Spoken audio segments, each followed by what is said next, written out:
we can get to the idea of nepotism. We can get to all the other stuff. I thought ESPN was embarrassing with the defending the pick. I've never heard anything like this. The whole thing is a complete debacle. And Bob Myers, who I like, dude, you're sitting there acting like you're breaking news, saying Rich Paul is calling other teams, telling him not to draft Bronny. If they do, he's going to Australia. Like you have to be able to process that people are telling you things that aren't accurate. Right? You have to process. The whole Rich Paul thing was such a clown show. And we'll get to whether or not you can, why he would say we're not doing a two-way. But the multiple teams interested, they weren't. You worked out for two teams. It was some sort of leverage play to get the Lakers to make sure they hired J.J. Redick and they drafted Bronny James. And look, you're allowed to draft Bronny James. You're allowed to have nepotism. We can talk about it. But just carrying on a charade like he was going to go to Australia or somebody else was interested, when the whole thing, the part that I would say is embarrassing for the Lakers is, why'd you have to draft him? No one was going to draft Bronny James. Everybody knew he was going to L.A. You can still sign him as an undrafted free agent. And if the idea is, hey, we don't want to embarrass him, like, look, the market has spoken. If you thought the next couple teams was 5 more picks, you thought in the next 5 picks he was going to get selected, like, that's fine, but they weren't going to take him. Everyone knows. No one was going to take him. And yet you do that, you carry on a charade, and then Adrian Wojnarowski, Woj, again, somebody I have a tremendous amount of respect for. But the defending, saying, hey, nepotism occurs throughout the NBA. True. And we can get into whether or not there's a part of nepotism that people don't talk about, which is actually a really good thing. I'll get to that in a moment. But acting like, well, if nepotism occurs elsewhere, then nepotism here is fine. Like, no, that's not. 2 wrongs don't actually make a right. You know, it's funny, Doug, in terms of the threat that Rich Paul made, it wasn't even a threat if you were to look back at the other years of the NBA. There are a lot of teams that would draft someone, stash them because the player wouldn't come over from Europe, and then be available in the next 2 or 3 years. That actually may be a better plan for Bronny James' actual pro prospects than to be an actual threat for other teams to think that they'd be, God forbid, missing out on a late second-round pick. Like, it was idiotic to think that could be a possibility. Like, someone's going to be like, well, we're not going to waste pick number 54 to draft Bronny James because we may not get anything out of him. Hardly anybody gets anything out of second-round picks. There are more failures than there are success rates. And if they could think that it was an actual threat, made it that much more ridiculous that people are actually taking it seriously. Yes. But let's tackle not even the elephant in the room. The whole reason this took place is the father-son element. Here's Rob Pelinka, GM of the Lakers, discussing it.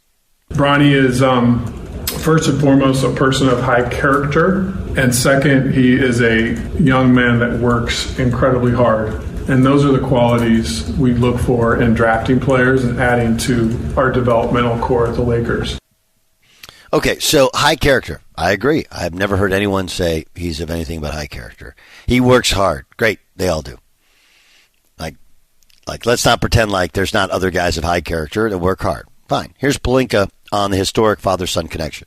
In the history of the NBA, there's never been a father and a son that have shared an NBA basketball court. And that feels like something that could be magical. And we know and have to respect, of course, that LeBron has a decision about his opt-out. And I'm sure he and his family and his agent will deliberate what they're going to do there. And, of course, he has freedom to decide whatever's best for him and his family. But if it worked out that he was on our team next season, NBA history could be made. And NBA history should be made in a Lakers uniform. It's really, really impressive of Rob. And Rob, by the way, is a friend. I've coached his son, Durham. He's a good dude, great family. Kristen, his wife's just a wonderful lady. But to keep a straight face when he says, like LeBron James is going somewhere. Like, come on. Air, still up in the air. Who knows? What are we doing?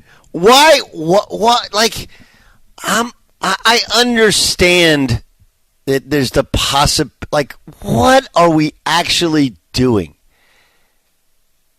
Why? Why carry on some charade of lies? Listen, if he decides, and his agent and his family have to decide, if LeBron's coming back, history could be made. Like, dude, what?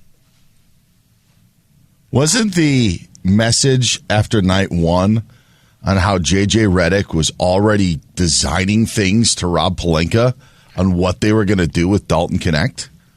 And this sounds stuff like that I would write in a graduation card to a high school or college graduate. You know, you talk about like the differences of like, and maybe night one was more about selling J.J. Redick as the head coach sort of thing, but the whole thing is a sell job. Whether it's Bronny, whether it's J.J. Redick, there was no, we're looking at ways to get Bronny James involved on the offense and looking at ways to utilize him on defense. There was none of that. There was for Dalton Connect, but there was none of that for Bronny James.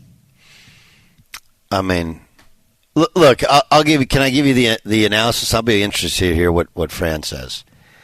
I actually have a player on my team who's played against Bronny, and he's when he and I last night had dinner, and I said, like, what was it like to play against him? He's like, he's a good defender. He's like, but he doesn't ever take over a game. And look, as you know, but I don't know if the listeners know, where our studio at Fox Sports Radio is located is down the street from Sherman Oaks, Notre Dame. Bronny's senior year, Notre Dame beat Sierra Canyon 4 times. Each time it got worse. Loaded team. Loaded team. And, so too is, what's the other school? There's the whole league is called the Mission League. And it's become arguably the best high school league in the country. And I don't think he definitely wasn't one of the top 5 players. I don't believe he's one of the top 10 players his senior year. Now, it was a loaded league. Okay, you had at Sherman Oaks, Notre Dame, You had 4 high-level Division I players. Okay, but he wasn't one of the 10 best players his senior year. I understand he had the heart issue. And oh yeah, by the way, like, here's kind of comical. Like, wait, so he got a pass on the broadcast for having a heart issue when traditionally any other player, if you essentially had a heart attack, no one would ever draft you, even if you had a great season.